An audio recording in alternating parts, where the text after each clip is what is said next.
Pagdating ko sa bahay, ikaagad kong narinig ang usap-usapan ng mga kasambahay, kabilang si Marta. Ano na kayang nangyari sa kanya? Lagot ako nito. Naririnig ko ang malakas at tarantang boses ni Marta. What happened? Bungad ko, kasunod ko si Bamboo. Sir, si Bal po kasi hindi pa siya nakakauwi. Where is she then? Kalmadong saad ko, ngunit alam kong masama na ang timpla ko. Inutusan ko lang po siya sa bilay. Ito ang farm na pag-aari ni Tanda. Malawak iyon at puno ng kalalakihan, at sa itsura ni Bal na iyon ay tsak na pagnanasaan siya ng mga lalaki doon. Are you really crazy, Marta? Wala nang jeep palabas ng villa ng ganitong oras. Hindi ko na napigil ang tono ko at nahiyawan ko na siya. Come on, Bamboo. Nagtatakbo ang alaga kong panda pasakay sa likod ng kotse. Nang pagbuksan ko siya, bakit ba ako nag-aalala sa kanya? Tulad ng sinabi ko, she is silently beautiful, in and out. Pero hindi ko talaga alam kung bakit ako nag-aalala. It's enough to feel this for her. I just met her a days ago but I don't understand. She looked like familiar to me. Every time na dumidikit ako sa kanya, naamoy ko ang amoy na minsan ko nang naamoy. Look, di ba ang weird? Hindi ko alam kung gaano kabilis ang tinakbo ko patungo sa villa.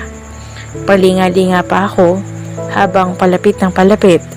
Nagbabaka sakali na matanaw ko ang maamo niyang muka, ngunit bigo ako.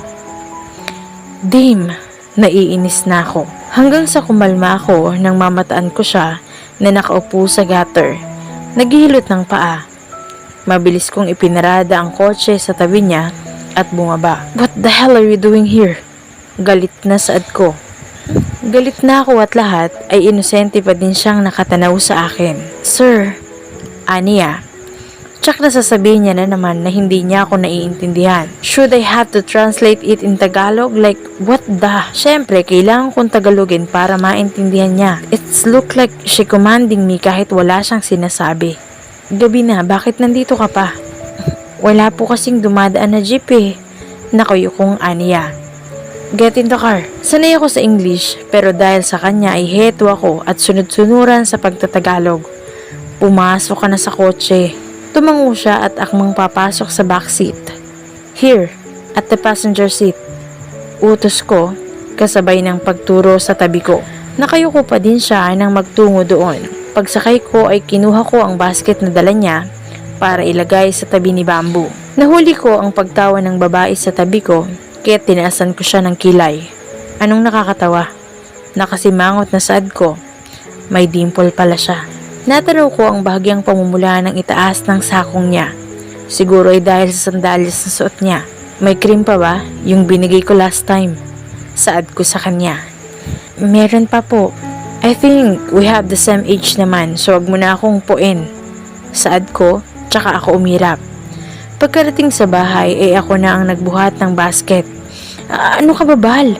Tarantang ani Marta. Bakit si Sir Russell pa ang pinagbuhat mo?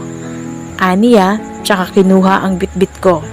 Simula ngayon ay hindi niyo nauutusan ang babae nito para tumungo sa villa. Maliban na lamang kung kasama ako. Wala siyang gagawin kung hindi ang maglinis ng kwarto ko at mag-alaga sa matanda na kasama niyo. Kunot noong saad ko, tsaka ako naglakad paalis. Huminto ako nang hindi ko maramdaman si Bamboo, kaya't lumingon ako. Mukha silang magnanay, habang karga siya ni Bal. I think she likes you. Wala na akong pakialam kung hindi niya yun maintindihan.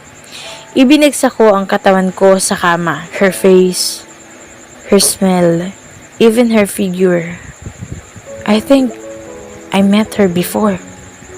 Pamilyar ang lahat sa kanya. Nagbuntong hininga ako bago ipikit ang aking mata. Nagising na lamang ako sa pag-vibrate ng phone ko. Tamad ko iyong dinampot mula sa mesa sa gilid ko. Bakit ka ba nangiistorbo ng tulog? Sir, si Nathan po ito.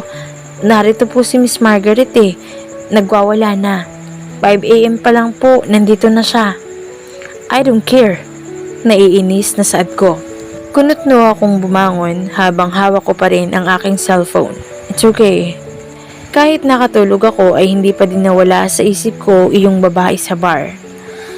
Nakabihis na ako nang bumaba sa kwarto. Napataas ang kilay ko nang hindi ko mahagilap si Bal. Where's she? Tanong ko kay Marta. Ang senyor po? Inosente at kukurap-kurap na aniya. Kailan ko ba hinanap ang matandang yun? Si Valkyrie ang sinasabi ko. Ay sawa po ng Diyos ayon, tulog pa din siya hanggang ngayon. Ganyan po siya katamad, sir. Hindi ko tinatanong ang walang kwenta mong paliwanag. Inis na saad ko. Hey, guide me to her room. Saad ko doon sa babaeng kulot na siyang laging kasama ni Valkyrie. Nakapamulsa ako habang sinusundan iyong babae. Dito po, sir. Aniya nang marating ang dulong bahagi ng mga maid's room. Go ahead and leave me. Hinintay ko muna itong umalis bago ko buksan ang pinto ng kwarto. Bahagya akong nadismaya dahil sa itsura noon. Nakakatulog ba talaga siya sa lugar na to?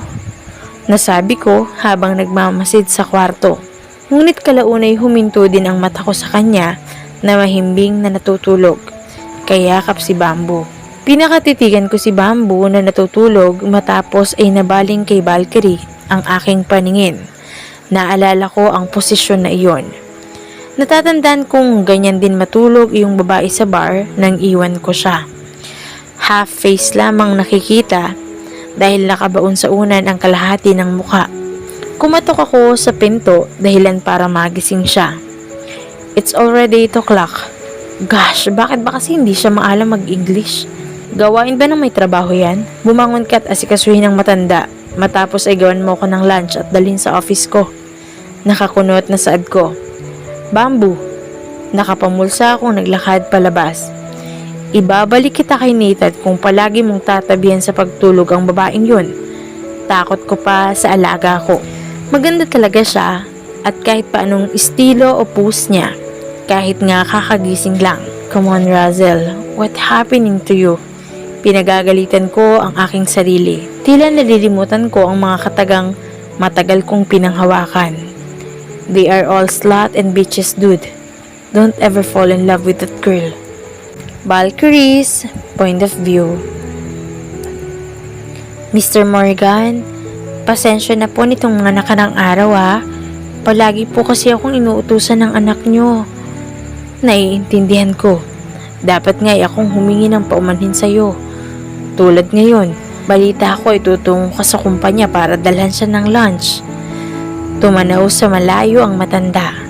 Ang batang yun talaga. Maaari naman siyang umorder. Talagang nais kanyang kulitin. Pakiramdam ko ay uminit ang aking pisngi sa sinabi niya. Bakit niya naman ako kukulitin? Lumaki siya na makamami, kaya halos magpakamatay siya kakaiyak nang mawala ang mami niya. It's all my fault at alam ko yon. I admit it. Kung di lamang ako nagloko noon ay tsak na buhay pa si Rachel. Natanaw ko ang pamamasa sa gilid ng mata ni Mr. Morgan. Kumusta palang pasyal mo sa villa? Tanong niyang muli habang itinutulak ko ang wheelchair papasok ng mansyon. Maayos naman po. Sa totoo lang ay tinulungan pa nga po ako ni Mang Efren. Pagmalaki ko, patungkol sa matandang lalaki na humahawak sa farm nila doon. Mababait naman talaga ang mga tao doon. Nagulat nga ako at naguhoromintado tong si Russell nang malamang naroon ka. Po? Bakit naman po? Kukurap-kurap na tanong ko. Overprotective ang batang yun sa mami niya. Siguro ay nadala niya hanggang ngayon. Siguro nga'y ganun. Naku, Valkyrie, huwag kang mag-imahinasyon. Galit siya sa iyo. Ang lahat ng kabaitan niya ay may kapalit. Pangungumbinsi ko sa sarili ko. Nariyan po ba si Miss Valkyrie? Pumasok ang lalaking nakaitim. Hoy babae, narito si Nathan. Tawag sa akin ni Miss Marta, kaya't lumingon ako. Tila natigilan pa ito nang makita ako, ngunit kalaunay nagsalita din. Ipinasusundo po kayo ni Sir Russell. Huwag niyo daw pong kalilimutan yung lunch na pinahanda niya. Saad pa nito. Isang plain na puting t-shirt ang isinuot ko at pantalon, kapares iyong sandals na suot ko nung nakaraan papunta sa villa. Miss Valkyrie, talaga po bang maid po kayo sa mansyon na yun? Nagulat ako sa tanong na iyon, Nathan. Oo, ako ang nag-aalaga kay Mr. Morgan. Paumanhin ngunit may mali ba doon? Naiilang na tanong ko. Umiling siya habang nakangiti at hindi inaalis ang mata sa daan. Masyado po kasi kayong maganda para mapabilang sa kanila. Kahit yata si Miss Margaret ay nalampasan nyo na. Sinserong aniya, ngunit hindi ko maiwasang mahiya dahil sa pamumuri niya. Sino nga pala si Margaret? Kasintahan ni Sir Razel. Naroon ang panghihinayang sa akin matapos ko iyong marinig. Kung ganoon, may kasintahan na siya. Tila nawala na ako ng gana na magtanong pa. Hinintay ko na lamang na makarating kami sa kumpanyang iyon. Ang lahat ng paningin ay tila nakuha ko nang makapasok kami sa loob. Bakit kaya? Dahil ba mahirap lang ako? Hindi ako bagay sa lugar na to, ganun ba? Pinagtitinginan po nila kayo dahil sa gandang taglay niyo, Miss Valkyrie. Hindi ko alam kung inuuto lang ba ako ni Nathan. Bal na lang, wag na miss. At lalong wag ng Valkyrie. Mahinahong saad ko. Hanggang dito ko na lamang po kayo masasamahan. Nariyan po si Sir sa loob. Tumango ako. Hinawakan ko ang kuligintong siradora. Tsaka iyon binuksan. Bumungad sa akin ang napakagwapong postura ni Sir Razel. Suot ang salamin niya sa mata. Lalo siyang nagmumukhang matalino.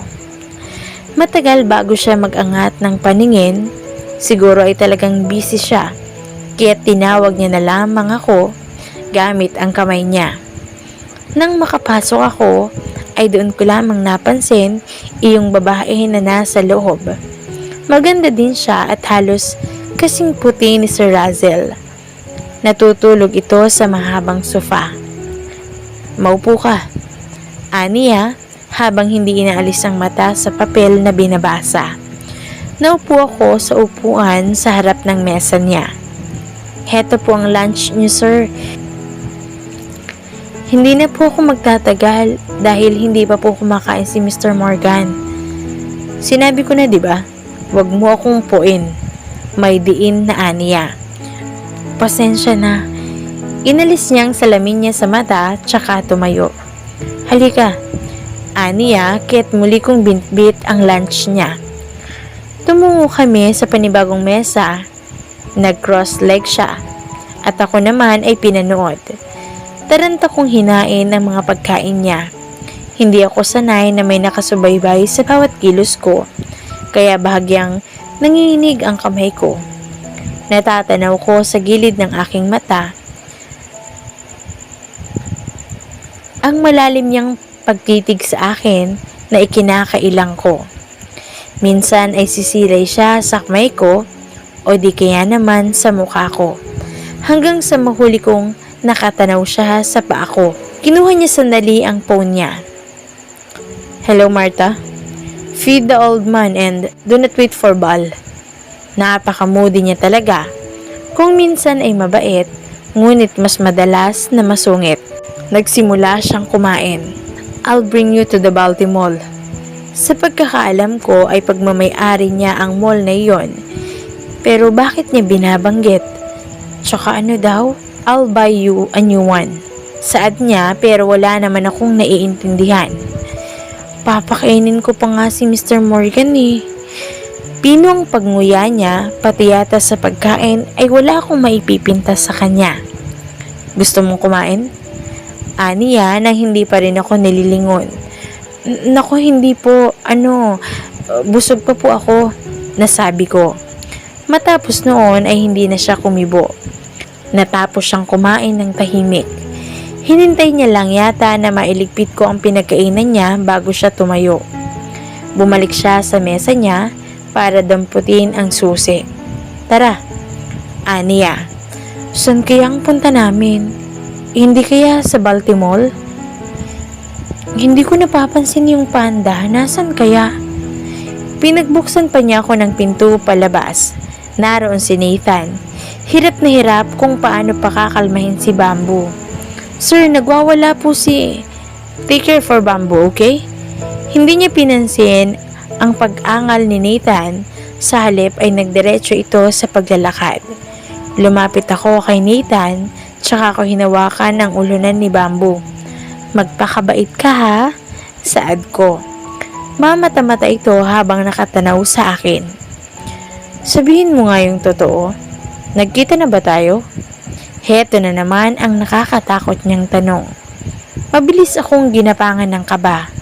Hindi pa. Sinasabi ko na sa'yo ngayon pa lang. Kapag nalaman kong nagsisinungaling ka, ay malalagot ka sa akin. Lalo tuloy akong kinabahan dahil sa banta niya na iyon.